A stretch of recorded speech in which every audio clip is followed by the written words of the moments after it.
Thanks so much. It's so nice being in person again. So as soon as they said that we had the opportunity to come in person or do this online, we jumped at the chance to be able to come in person. So thank you to everyone who was able to, brave the somewhat rainy weather this morning to come out here in Boston. So we're going to talk a little bit about compensation strategy. This is absolutely your session for everyone that's joining us online or here in person. So if you have questions, don't hesitate to ask or interrupt in between. If we could go to the slides, please, Anne. You can go to the next one. Okay, so a little bit about our agenda today. There was a lot of things that were on here. So again, this is your journey. So whatever questions you ask, we'll do our best to answer them. But really, it's around how can your comp philosophy really help support your strategic goals as an organization? How do you gain leadership buy-in? How to create a comp philosophy and strategy, just kind of like more the building. So I know we have a little bit of a mixed audience. When I was talking to the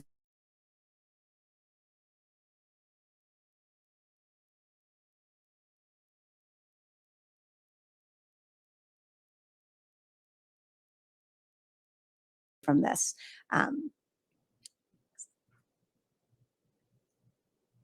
So why should you listen to us and who are we? My name is Gabriela Sret Campos, and right now I'm the VP of People, Talent, and Ops over at a company called Chronosphere. And I've had the opportunity to play in this space for a little bit over a decade and a half now, in different positions. But when it comes to comp strategy, right, there's always something within comp, right? Either it's working, not working. It hits so many different aspects. So I've had the opportunity to help different companies kind of craft their comp philosophy.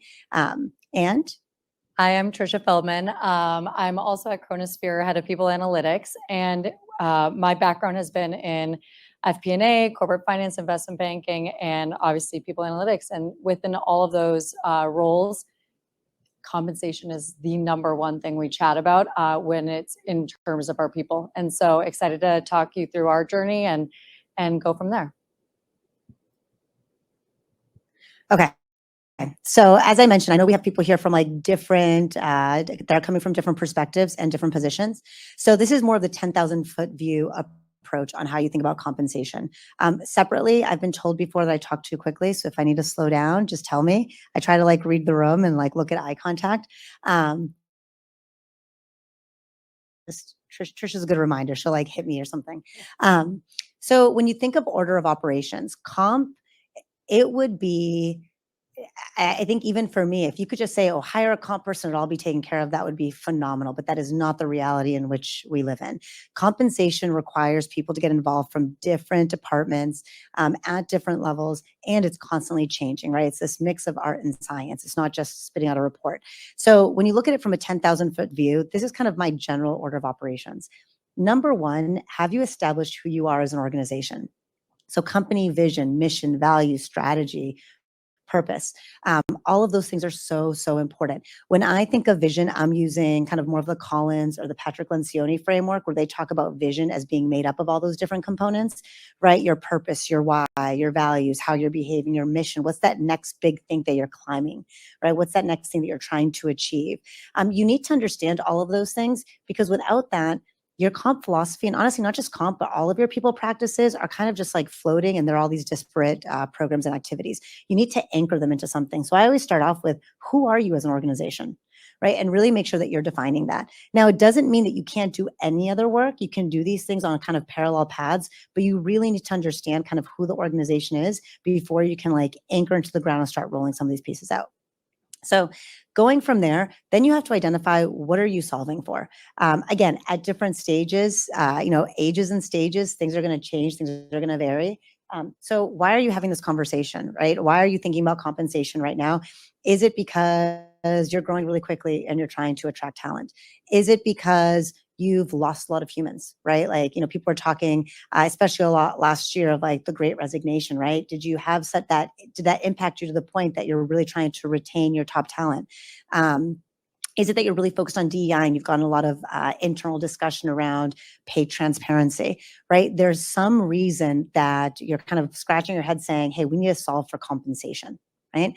So think about what you're solving for, because once you think of what you're solving for, it's going to make that next question of buy-in that much easier. So again, is it engagement, productivity, all of these different factors, really distill down what am I looking to solve. Then after you do that, you establish your philosophy and then your strategy. Your philosophy is more the why, right? It's the vision. How do we, like, who do we want to be in the space of paying people, right? You might sit there and say, hey, pay equity. Obviously, we care about pay equity. Well, are you pay for performance? Right? Because if you're paying for performance and paying for output, that could look a little bit different than straight up pay equity. So those are some of the things you're thinking through when you're thinking of your pay philosophy. And then once you have that pay philosophy, you start breaking it down to like, how do you actually create the strategy around that? And once you have the strategy, then you get down to like the structure, the process, the policies, et cetera. So it continues to narrow down, and Trisha will take you a little bit more through the strategy. So then once you've done that, right, philosophy and strategy, then you go into auditing all current and future roles, right? So this can't exist in a vacuum.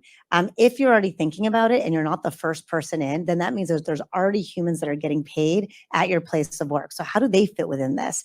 Is it aligned? Are they able to kind of retrofit into this new philosophy? What are the changes that have to happen? So you want to audit all your current role, all your current people, but also the future roles, right? Do you have an open headcount plan right now? What is the impact going to be of that? And then finally, you're pressure testing and you're moving into implementation. So from a 10,000-foot view, that's how I would approach this work. That's how I would start this work.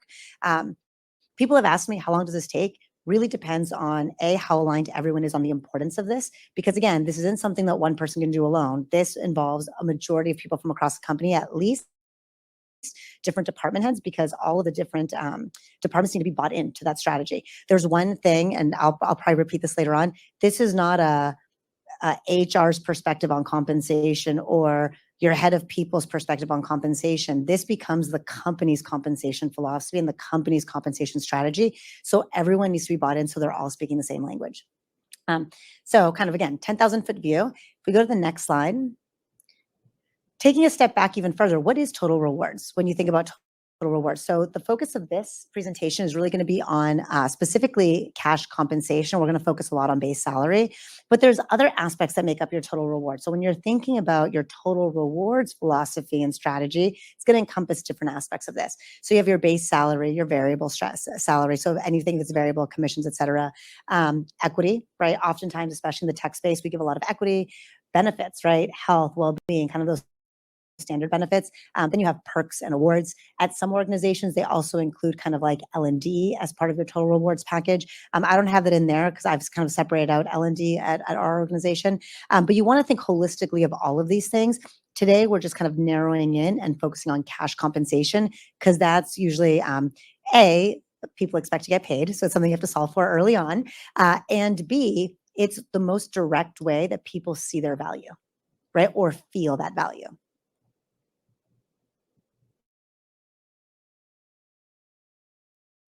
Like, how did you get your leadership team to have buy-in in this, or how do I get buy-in? So I would start with, for me, it's not about getting buy-in or not getting buy-in. That almost feels like you're even the terminology, to me, it's not about getting someone else or a group of people to get buy-in. It's more about how do we get alignment so everyone recognizes that these are the problems and are these important problems for the company to solve, because it's going to take a lot of people to kind of create this philosophy and alignment around it. So you want to make sure that everyone's kind of rowing the ships in the same direction. So the first thing is, what are you solving for? Again, kind of that first question that I had asked in a previous slide. This is individual teacher organization. I put in some potential things that you could look at, right? Usually it's one of these different areas, but it's really be looking at regrettable turnover, but are you losing humans, right? And is it regrettable, especially, right? Are you losing humans that you wanted to hold on to? And is compensation a reason for that? Are you not meeting your hiring goals, or you want to accelerate those hiring goals? Is it your offer acceptance rates? Are you seeing engagement scores go down? Are you getting challenged on pay equity, or are you authentically worried that you are not paying people equitably and that you could be putting yourself in, at risk for some potential litigation in the future? Are you trying to reduce overall burn, right? Like the economic landscape is shifting pretty rapidly. Are you trying to be a little bit more conservative with your cash burn? There could be a multitude of reasons. It could be a combination of a handful of these different reasons, but you really want to make sure that you've articulated kind of what are we solving for? And then you have to think about the different approaches, right? So if I'm concerned with turnover, then you want to look at, is comp a reason that people are leaving, right? It's not always the reason, but you want to go through exit interviews, right? Are you collecting the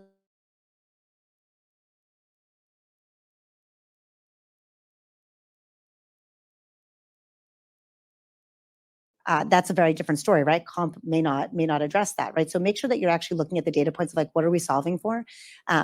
So especially if it is something like turnover, right? And you're seeing that it is cash, this is something that you can find so much research out there. It costs more money to backfill a role than it does just to keep someone in that seat. Right now, if it's the wrong person, obviously that doesn't work. That's going to have its own risks. But the estimates of how much it costs to backfill someone range anywhere from half that person's salary to 3.5x that person's salary. Really, there isn't one clear model. It depends on kind of the difficulty to hire that role and to backfill that role and how much institutional knowledge they have. But that's always a really kind of clear guideline if you're trying to say, hey, this is why this should be important to us. Um, are you able to compete for top talent?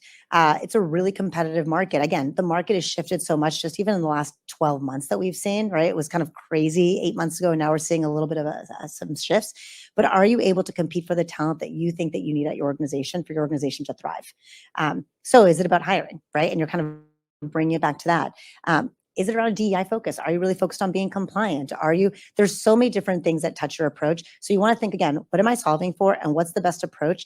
And if you have alignment and you have agreement on, yes, these are critical problems that are keeping us from meeting our strategic goals, because again, these are all tied to your strategic goals, then it's not about getting buy-in or kind of convincing someone. It's more of just kind of conveying the story and being able to let them understand that if we do these things, we believe that we're going to be in a better spot to solve for these different problems. So from a messaging perspective, I just put in a little piece there. The key thing I think to remember is that the cost of labor is typically one of the top 3 costs, specifically in a tech company. Now, this is shifting a little bit, of course, the last few years have shifted a lot, but historically it was marketing costs, real estate costs, and then humans, right? Kind of like that human capital cost. So it might not be at your organization, maybe it's third, maybe it's the top cost. But I would ask that question for a lot of organizations, especially after going hybrid or remote for so long. Human capital is the top cost at most organizations. So when it comes to comp philosophy, you want to make sure that you're looking for that right balance. You don't want to be overpaying for talent that's not getting you the productivity that you need. You also want to make sure that you're not underpaying and potentially causing disengagement or a disgruntled experience for the employees that you do have by paying them under market.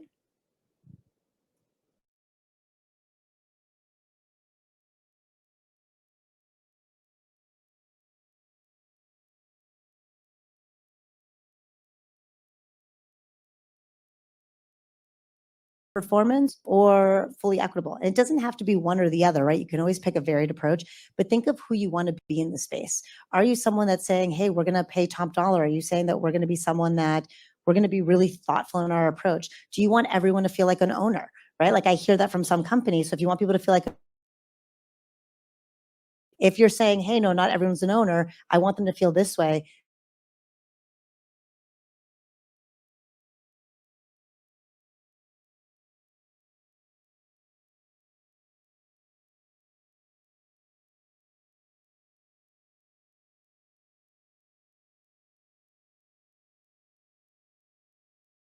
of like marketing out in the space.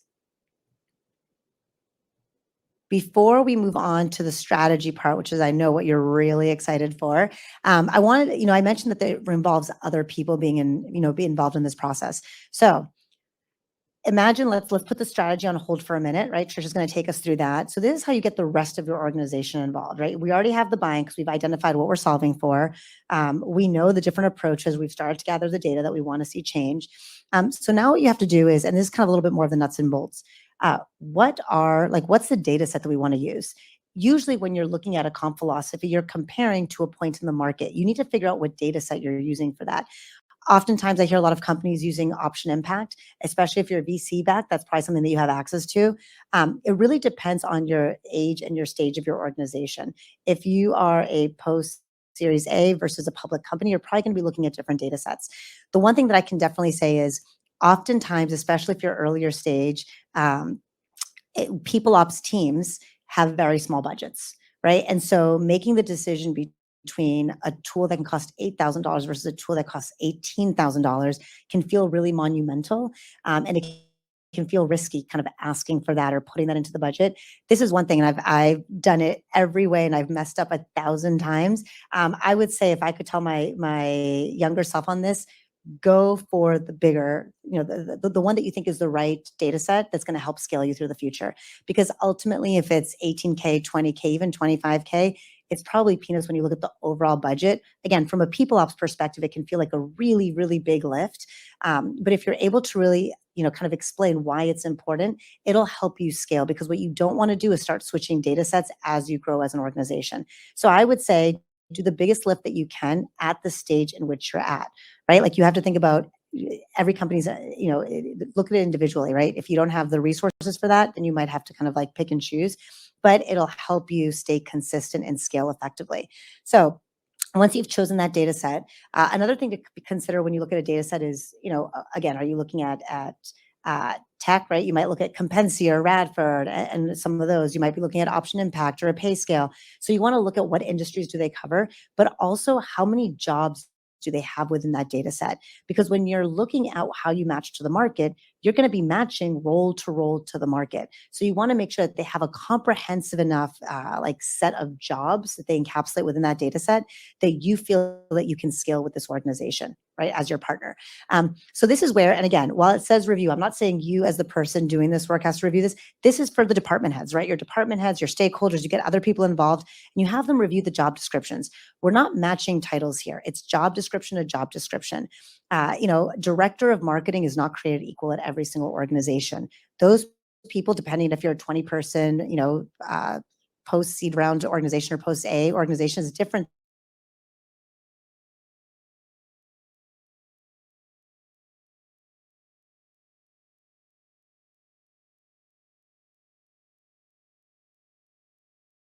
that are helping you with this work. Really do that and make sure that you're focused on the job description. So that way you're actually matching responsibilities to responsibilities. You want to have about 80% overlap. It's never going to be perfect, right? Because again, we're looking at a giant database that's trying to look at all of these different roles within our space. So you want to facilitate some sort of job matching exercise. And the reason I was intentional in using the word facilitate there is because you are not doing the work. Again, if you do it all, not only is it going to take a lot longer, and people won't feel like they're part of the process, as soon as people start seeing the pay bands, you're going to get a lot of pushback. So it has to be the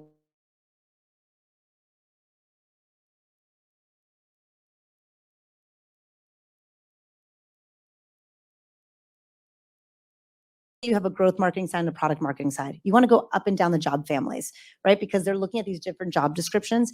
So in some organizations, you might have really clear titles, right? So it might be manager and then director, or manager and then senior manager and then director. Awesome, great. So you want to go up and down the job families, right? As you look even within that same family of marketing, is there a parity or at least some alignment between that manager of growth marketing and that manager of product marketing, at least from a responsibility perspective, okay? So you've mapped up and down the job families, and then you want to take a step back and go across all your departments, right? And again, I'm just going to use general titles here because I think it'll be easier for people to kind of grasp those titles. With a director of CS, for example, typically a director of customer success is going to have a much larger team than someone who's in a director of marketing seat, but typically the level of discretion, the level of impact of their decisions, the level of responsibility, the scope of the role is similar. So when I say you want to go across to make sure there's parity there as well, it's around the scope, the responsibility, and those different aspects. Does that make sense? Kind of how you go up and then go across? So that's all the mapping that you're doing. So again, you're having all of your different department heads really help as you facilitate this exercise. And then you are, with a group of humans, you're looking to just go across and up and down just to make sure that it makes sense. So some considerations. I've had the opportunity to work with so many startups, and what I love is they're all like, we're so flat, we're so flat, we're so flat. And then you look at it, and again, without even changing anything, and oftentimes we'll say like, okay, well, from this entry level role to, you know, the CEO or founder, there's already 5 or 6 positions. How many other positions are you envisioning? And all of a sudden you'll hear like manager, senior director, and then I have a VP. You could have like 11 or 14 different levels. That's okay. Not knocking that at all. But it's really important for people to face that reality. So you can't be a flat organization if you have a hierarchy that involves 11 to 14 levels. You could try to act like a flat organization, but those are the conversations that you're having, especially when you're thinking about that philosophy and you're having that dialogue up front. Number 2, this happens so often when we're job matching, right? You said his name was Nicolas. I love audience participation. He didn't know he was participating. He's participating right now. So I'm just going to use Nicolas as an example. So let's say Nicolas is on the team and I'm like, man, Nicolas is amazing, right? He does X, Y, Z. He can do anything. I know he's in this position, but he could do this, that, or the other thing. At that point, I'm judging Nicolas in my leveling. I'm not judging the role that he is in. Do not think of the person, think of the role. Assume everyone is gone or you have to replace that seat. And if you're replacing that seat, what would be the cost for that in the market, right? Like what would be the typical cost? Because that's what you're trying to compare to the market so you can have a clear comp plan. So it's so easy to think about the person and be like, man, that person's amazing. It's not the person, it's the role. And again, and it's not the role or title, it's the description, it's the responsibilities of what they're doing. So again, I mentioned this earlier, but when you're thinking through scope, it's scope. I usually do scope, decision making, areas of responsibility, and then the impact of an erroneous decision. So what I mean by that is imagine that I'm an entry level employee and I make a huge mistake. That should not, the gravity of that mistake should be very different than if I'm a VP leading a function, right? So kind of thinking of that, is there parity in a level perspective when it comes to erroneous decision making? So that's what's happening in the organization as you are still working on the strategy. So to talk strategy, I'm going to pass it to Trisha. Hello. So as Gabriella reinforced, you're not going to have time to be figuring out all of the levels and the job descriptions and matching them to your organization because you're going to be you're going to be busy building out the strategy. And when we think through that, there's several components that you can look at. So when we first think about it, the biggest thing that's easy is our industry type. And you may first get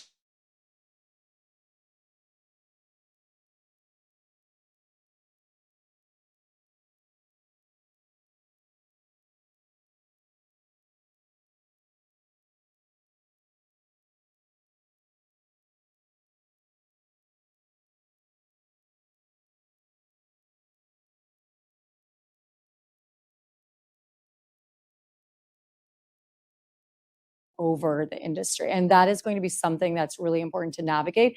Is not just what type of company you are, but where is the talent coming from and where are they going? So when we think about industry type, deciding where you fit into that is obviously really important, and establishing who you're competing for is necessary. From there, looking at the type of funding that you have, and our role, is talent coming from only private? Is it coming only from public? Is it coming from all over the place? Next up is geography. This is an interesting one in a remote world because it can flex in and out.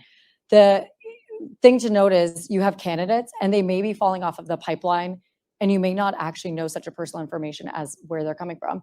The piece here for a lot of startups that to remain cognizant of is talk to other companies in your network.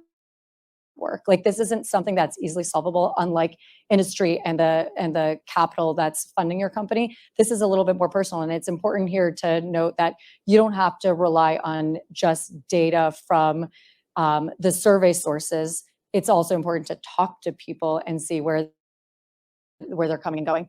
And size, employee size, or like company employee size and revenue is obviously a given, and you know that. But who do you want to be next? Who are you going to be committing for talent for next is important to look at when you're developing your strategy. Next up, when you've formulated as you're forming your strategy, deciding where you fall within that strategy is going to be really important. So looking through whether you're lagging, meeting, or leading the market, or have a varied approach on this is next up. I think as we go into this next slide, the important thing to note is the pros and cons of each of these. You can start off on the next piece and looking at if you are lagging the market. Well, we see here your head of finance, which may be you in a startup world. Maybe you're really excited that you are lagging the market in compensation, and that might be fine for now. I think the important thing for having a lagging in compensation is you have lower fixed costs, and that's super exciting. The next up, though, is a con there, and you may be hearing from your head of TA every single day, I can't close this role. My time to fill rates are very high. This is not what I expected. It's just, there's going to be you may meet up with a lot of friction. Here, the piece to think through is that at an early stage startup, this may be what you need to be doing at that point in your journey. And Gabrielle had mentioned total rewards. This is where total rewards comes into play. And it may not be base that you can offer at a leading or meeting edge, but you could have other pieces like perks and benefits, whether it's the remote piece that you can hone in on. There are other pieces of total rewards and even equity at a startup that may make more sense for your early hires. The important thing to think through is the why. Why are you looking to going back to that and reevaluating is going to be necessary when you're thinking through a lagging compensation model. The next step is a meet approach. Here you are competitive with your peer set. It is exactly where you have no differentiators from other companies, and you may not need that. That's a con in itself to not stand out, but at the end of the day, that may be going back to the why, what you need at this moment in time. We look at retention here a lot. This is the place where you may have expectations may be misaligned, and that is something that you're going to want to be cognizant of. As you think through the third piece, it's leading the market, and this may seem like the end all be all, and you are able to attract easily. There's less friction to getting the offers closed. And because you have a leading approach, you want to make sure that you have a strong performance management team, whether that's having a person in L&D, whether that's making sure that there's routine checks on what the expectations are. Those are only things that benefit having a leading approach. The cons here are obviously the exact opposite, which is you have higher fixed costs, and no one wants to get in a situation where you're having to, because a business strategy hasn't worked out the way that you expected, no one wants to be in a situation where you're having to let go of people for that reason. So thinking through, are you able to be flexible in and out of having a change in increased labor costs? The next piece that we look at is if your employees that you hired were so focused on cash, are you going to be able to retain them with just cash? Are you going to be able to grow that base? And here, what I like to think about is, yeah, if you're an e-commerce company that's having transactions coming every day, you're growing market share, that might make sense for you. And what we see oftentimes is that there are other pieces of total rewards or employee growth that maybe make sense to invest more in. So those are three pieces. There may be a world where you could have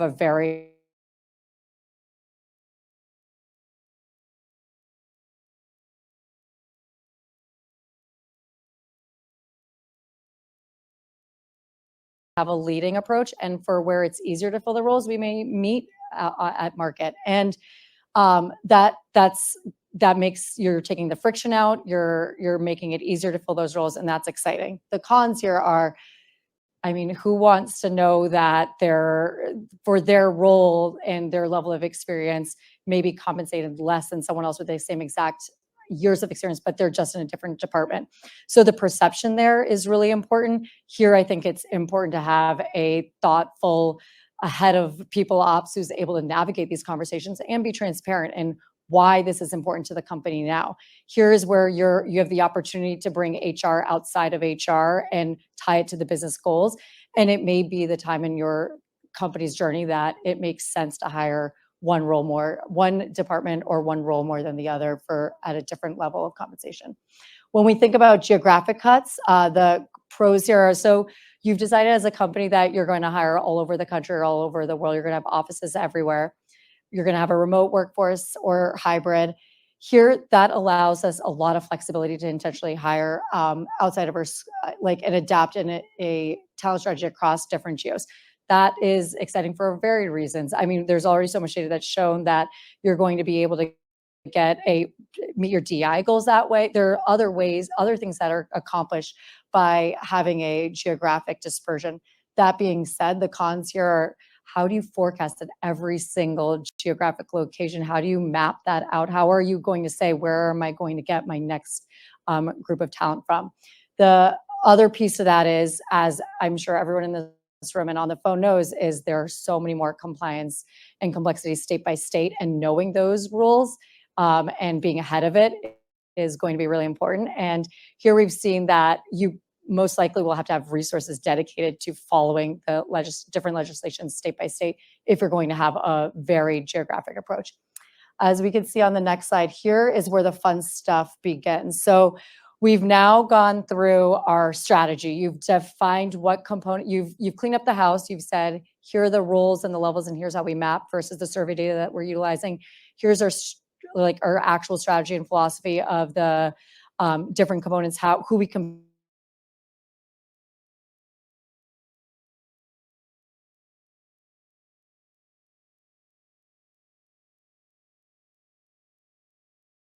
and saying these changes, how it's going to impact your current headcount budget. The next step is, all right, we can't just be thinking of this company as this moment in time. You're about to hire in the next 6 months to a year. Possibly you're investing in one department specifically. Does that specific department have a higher compensation, a different compensation than what your current workforce looks like? That's going to be that's going to be something that you're going to want to make sure that you have an eye to.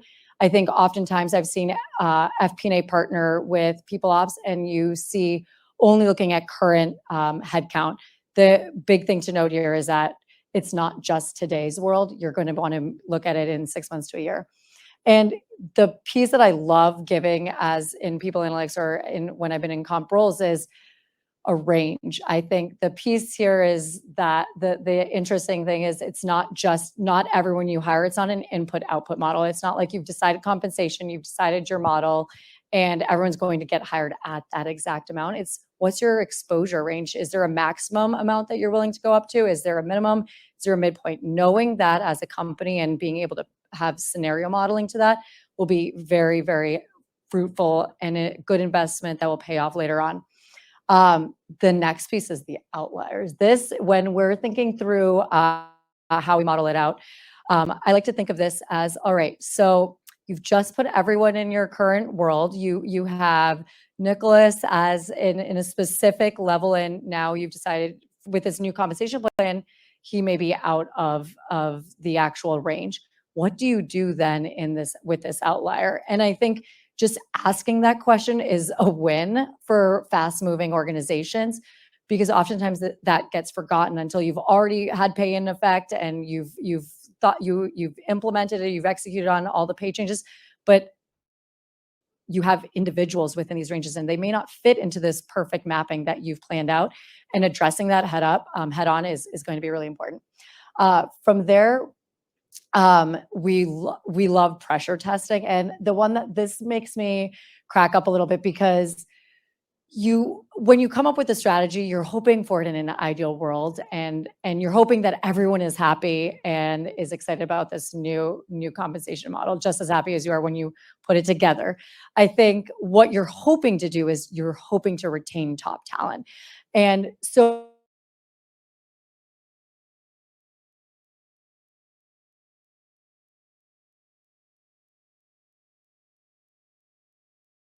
offer. And this goes back to total rewards. This goes back to performance management of saying, like, are there growth projects that you can give someone? Is there great communication and alignment on where and when compensation could potentially change for the individual will be extremely important.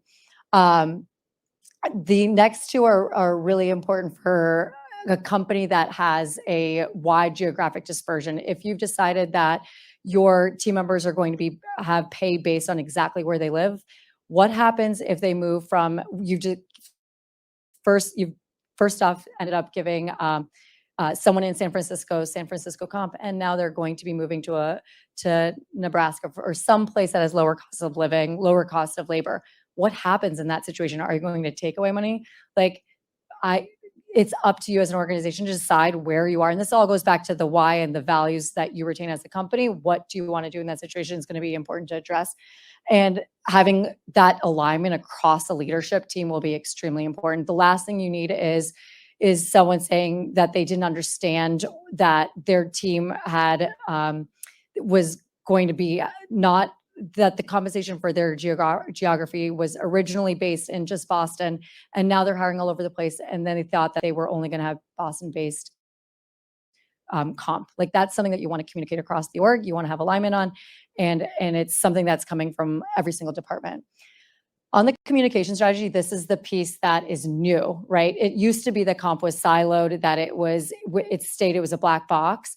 Here, where we've seen the biggest piece is how do you roll out this compensation strategy to the entire company? What we like here is timelines. So you can't just enforce new compensation on your own. It's not just something Gabriella and Trisha can do at our desks. It's something that you need to have executed by training your managers, training department heads, making sure that they're aligned on what we're hoping to do as a company and how it aligns to our strategic goals, and making sure that what else is happening in the business. What if you're having a massive sales reorg. Is this the right time to be making this compensation change? Having it mapped across the entire organization is going to be super important. What we've seen is tools to help us do this. So making sure that the black box of compensation doesn't just live with just HR, having it go, making sure that the changes are communicated to TA so that they're able to sell your story. The story of what you're selling for total awards is going to be important. And then the big piece is documenting this. At the end of the day, someone coming up to you and saying, I don't know how I woke up this morning and I have a new I have a new pay in my bank account. Never a good thing. Making sure that you've documented what's happening, making sure that as a manager, you've told your direct reports and your team members what's about to happen is of utmost importance. Next up, outside of after testing, learning, and implementing, would be the piece that most startups end up finding they need to carve out time for. And this is the piece that I enjoy in people analytics the most because I get to track the trends here. And so tracking progress and going back to what Gabriella shared at the beginning, the whys. So you were originally, as a company, you said for TA, you were seeing that offer acceptance rates, they were currently at 10%, and you want to get them to 60%. Being able to review the data, you've made the compensation plan, you've now started hiring at the new comp plan. What does that look like? Have you seen a change in offer acceptance rates? This is going to be extremely important in evaluating your effectiveness. That being said, for each of these different pieces, these are our ideas of these are our goals that we've had here, whether it's hiring goals, engagement scores, pay equity, turnover rates, and reducing overall burns. These are ideas that we have on what we would want to achieve in our why. But for you as a startup, as a founder, you may have different whys, and it's going to be important to go back to what is the metric that you're evaluating to adjust there. And in doing so, you have to say, like, how many times can you be looking at this data? It may not make sense overnight. You may not be seeing the effectiveness. It may take a quarter to see these changes. It may take training your TA team to sell this vision, to sell this new model, to sell the total rewards platform. And it may take a quarter, therefore, or 6 months or a year to really see the effectiveness of it. And from there, the last thing you want to be doing is having to fight or manipulate the data. When you start out with this compensation strategy, being able to see whether it's in your ATS or your HR system or your performance management system, being able to see this data easily and readily available is going to make your life so much easier. And if you can't access this data easily, finding a way to step back and saying, what is my minimum viable reporting metric that I need to get to achieve this? And I think the last thing you want to do is overcomplicate it, because then you're never going to be able to realize the effectiveness of it. And once you get into the mind space or physical space of trying to aggregate data and sift through it, then you're not going to be excited to do it again.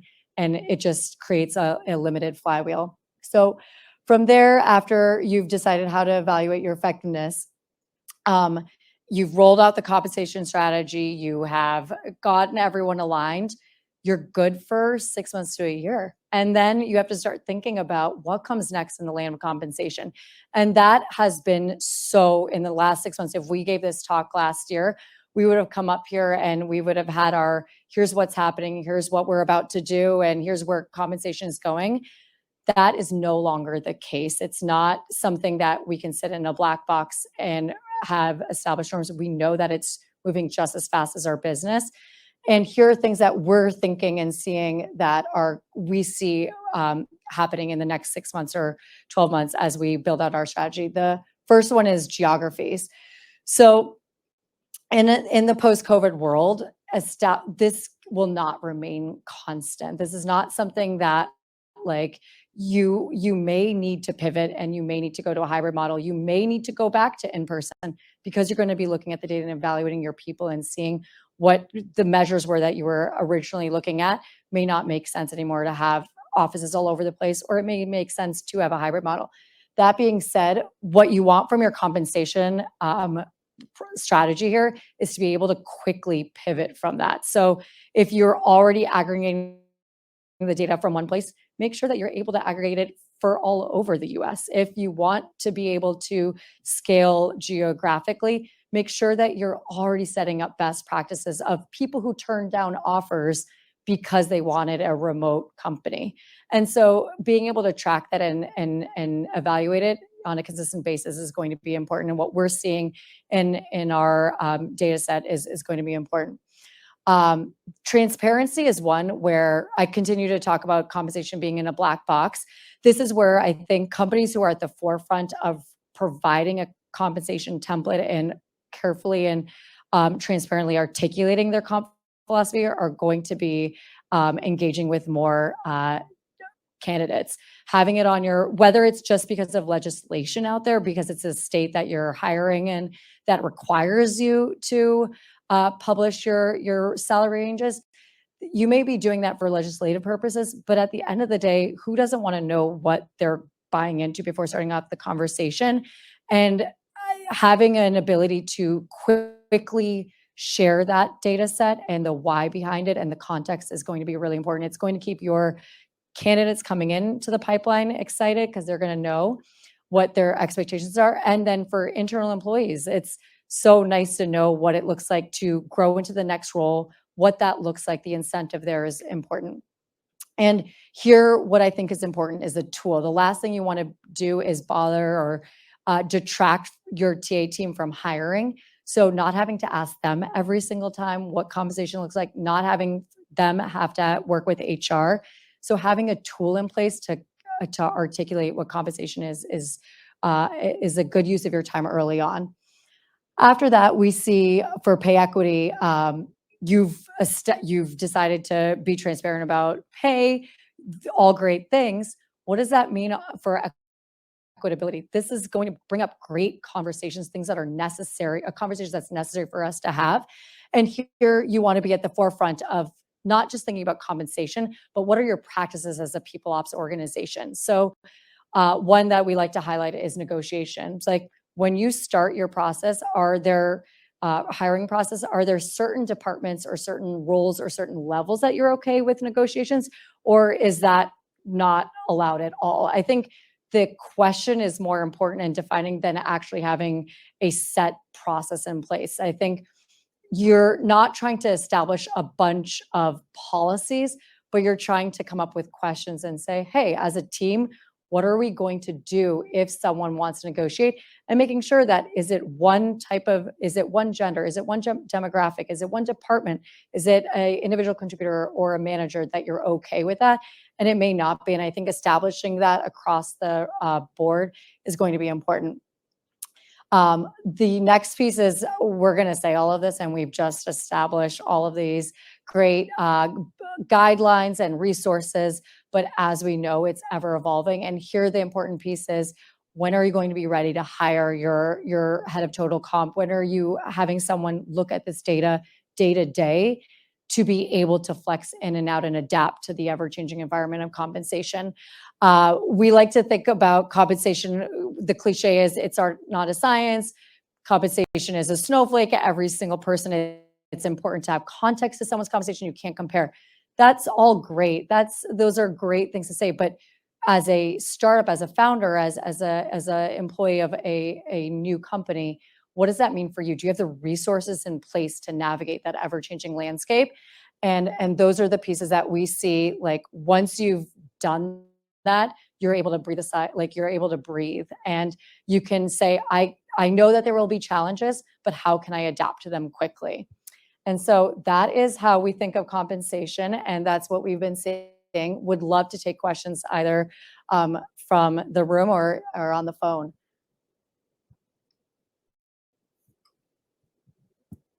So any in the room? We don't have any online yet.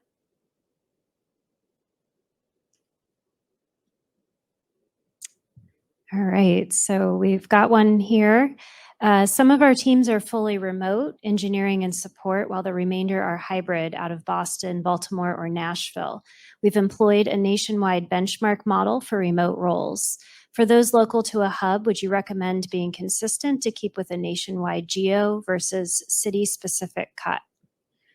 So I don't think there's a one size fits all on this at all. And one of the things that makes it complicated is if you're looking at,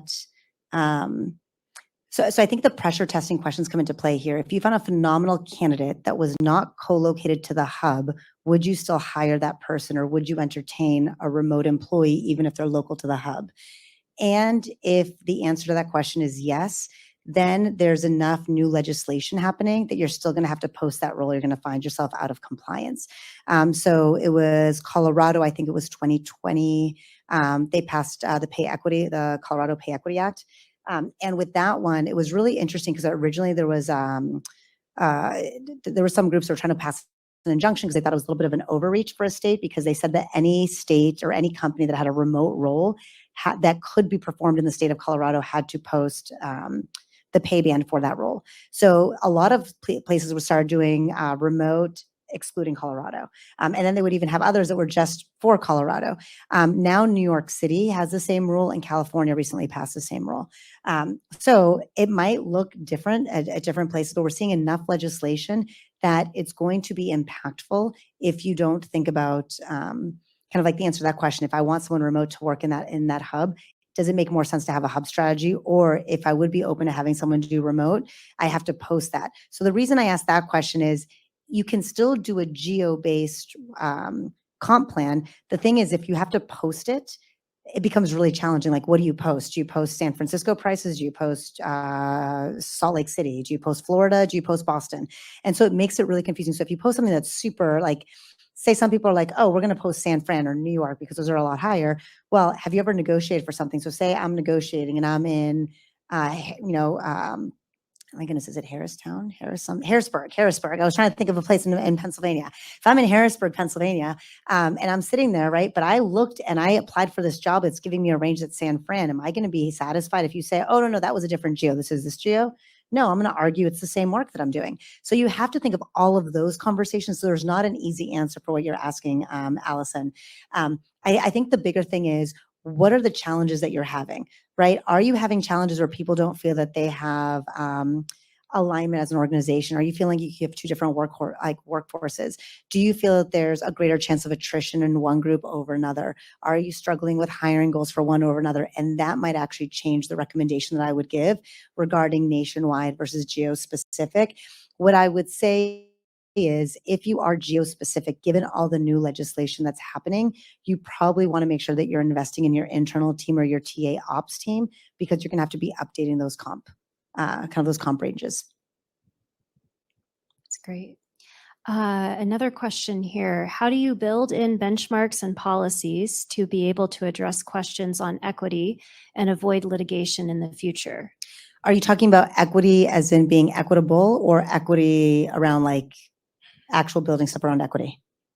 Well, that's actually a great call out. Equitable, I'm beautiful. not sure it was. No, they answered it there. That's perfect. Okay, perfect. Okay, so Trisha started mentioning this too when you think about the midpoint. So when we think about the meet, lag, or lead the market, so let's say typically what you see is 25th percentile, 50th percentile, 65th, 75th, or 90th. Those are like the traditional cuts that you get. So a meet the market is the 50th percentile. Okay, so imagine a big bell curve in a region. That means that a majority of the companies are paying this, and that's market. So let's say I want to have a meet the market approach. That's my midpoint, right? So I would say, I'll use easy numbers. For X role, they're paying, the 50th percentile in the city of Boston is 100K. Awesome. So you still have to build out your band. So some people like to have broad bands, and they do broad bands for the whole level. I see that more at like older, more, I don't want to say older, I think it's a little bit more of an antiquated process, or some companies that are a little bit larger. You see that a lot in also like government roles, where it might be like more of a broader band for level. In tech, you usually see it that it's level and position focused, right? You're not going to pay a software engineer the same as you're paying a UX designer. That could be the same as you're paying a marketing expert, just because they're all on the same level, right? That was kind of more of that broadband. Typically, you're doing it based off of the role and the level. So you want to think of like, what's the range within that band? I would say typically most companies go with 15%. So that's a plus minus 15. So what that means is that if I have that 100K as my midpoint, then it's really 85K to 115K. That's my band. but my midpoint is anchored at the 50th. If you're doing the 75th percentile, so you're a leading the market approach, your midpoint, so now like that midpoint that you have in your band is actually the 75th percentile of, let's say, San Francisco, right? Because you're saying, hey, I'm going to pick a top geo and I'm going to do a lead the market approach because that's going to make me more competitive with everyone around me. But you still do that plus minus 15. So since we have those same bands, what I would say when you're trying to be equitable, regardless, A, if you're posting it, you can post the entire band. B, and I have some other advice there. I don't usually do the whole band, right? I usually have parameters on how you can hire. So I'll tell you, like my own kind of like guardrail is I hire to the 1.05. That's what like the TA team can hire towards, because we're also thinking of internal mobility and internal equity. So some people are phenomenal at selling themselves, right? So they could sit there and say, man, I'm killing it. So when you think of your band, you don't want to put them on the highest end of your band, because then you're not able to really reward them for proficiency in that role. And you put yourself in a situation where they could be capped out of other future earning potential if you keep yourself to kind of the parameters because you're trying to be equitable. Or maybe they show up and they were just really great at selling themselves, but they're terrible at their job. And then there's someone else in that same role who's killing it. Well, then that hiring manager is going to come back to you and say, well, this person's doing better than this person, so it's not fair that they're getting paid more, so I need to raise that. Well, you can't just like raise all ships, because then it just starts creating a ton of disparity within your comp model that you took a long time to build. So you want to, so I typically say I don't hire past the 1.05 unless there's really compelling evidence. And then we might go up to the 1.1, but I never go up to the 1.15. So what that enables us to do is to be a little bit more equitable, because that means that no one could come in be below the 0.85 though, right? So even if someone says, oh man, I'm just looking for 75K in this role, I've talked to some organizations that are like, oh, that's awesome. I was going to plan on offering 85 to 115. No, that's not awesome that you can get them lower. If the role you're saying is worth 85K to 115, then guess what? That person wants 75. You won't bring them in below your bottom. So when it comes to equitability, that's how I see it. You have your band. And the reason, again, this is our perspective. The reason we have a band is it enables you to be equitable, but it gives you enough flexibility that you can pay for performance within that band. And we tell people that, right? We vocalize, we talk to people the way we do our bands. We look at the bottom third as you're developing in that role, the middle third as you're proficient in that role, and the kind of the higher end of the band, the top third, that you're really advanced in that role. So that gives you the ability to give people mobility within pay without having to force a promotion. Oftentimes in startups, people are like, I'm killing it. What's next? Well, you start getting to a certain point where there's a tipping point where you can't just promote everybody. And you want to make sure that someone's able to kind of sit in that seat and still get compensated for that. I hope that answered your question, Srini. Excellent. All right. Well, we're coming up on time. And yes, we got the answer that it was very helpful. Seeing a lot of love the answer. I also found this very informative. Any parting thoughts for us before we sign off? My big thing would be that at some point here, you need cross-functional communication and alignment. And between FP&A, People Ops, and TA, I think that is going to be at the very beginning. If you can have everyone on the same page there, whether it's the same tool, whether it's the same sales pitch, whatever it may be, having alignment and consistency at the beginning would be really, really important. So that for me is my number one for compensation. If you can have those three departments and teams functioning and rowing together, I think that solves a lot of your future headaches. Such a good point. Okay, I'm going to try to keep this really quick. I was looking at my time and I'm like, 2 minutes, I can do this, because I have 2, maybe 3 points to take away. First off, we talked a lot about hiring and attracting talent. And I think that's because we're at an organization that's growing right now. That looking at the economic landscape, there are some companies that are going on hiring freezes. There are some companies that are slowing down hiring. And there's some companies that are making some really tough decisions. So it's not always about growth. It's really thinking about your company. Where's your organization today and how are you thinking about your humans? Last time we saw kind of a lot of shifts in the economy, I remember it was like 2007, 8. I was at an organization where they actually tied to their values, said, hey, we're going to explore a furlough. And it was the employees that were saying, yeah, we'd be willing to be furloughed because we're kind of all in it together. So even when you think about RIFs, furloughs, or having to save, kind of reduce burn, you want to still think about it anchored into your values. So I know we spoke a lot about attracting talent, but we know that this really varies. It's dependent on where your organization is, what stage you're at, and what you're facing, and what your challenges are. The other thing that I'll mention is when you're building out a people team, or if you're kind of a founder at a company and you are in your growing stage, so often I hear from people, don't bring on people analytics until you have over 1,000 people, because you're not going to have as, statistically significant data sets. Don't bring on total rewards until you really need that person. I think that's been one of the kind of concern, not one of the issues, I think, with how people operations and HR was built in the past. It was very much seen as a support function, but that role has really shifted. So as kind of a strategic thought partner for the business, we need to make sure that we're getting ahead of certain roles. Tricia knows this better than I do, but I would say in talking to a ton of people in people analytics, usually they're spending their first 6 months to a year just cleaning up the data, because it's just like been such a mess in how it's being gathered, what's being kind of achieved. So bringing in someone on, Trisha joined Chronosphere kind of sub 100 humans. And that was because we were saying, hey, we know we're going to start collecting data. What should we be collecting? How should we be collecting it? Because we want to make sure that 6 months from now, a year from now, 6 years from now, we're not kicking ourselves saying, why didn't we have this? So also thinking about what your company needs are and where you're growing. And then the last thing I'll say, and then I promise I'll let you go, is really partner with your organization, right? I said this earlier, but I can't emphasize this enough. If you are championing this, if you are the person at your organization that's going to be doing a bulk of this work, even in the parts where I said, hey, facilitate this, have this happen from others, sometimes it's easier just put your head down and get it done, right? Because there's so many competing priorities. Doing that will make it your compensation model. It will make it your model. You will be the one that will have to kind of litigate every single issue, every single outlier that comes out of it. And you're constantly, I feel like it turns into kind of a chasing your tail of, can we do this exception, this exception, this exception? It's so paramount to have a dialogue with everybody, like the key stakeholders, at least in the room, and to think through those different scenarios. If they're saying, hey, we never go outside of band, awesome, great. Pick the top performer that everyone loves in that room and say, okay, so that person's here. They just got a competitive offer.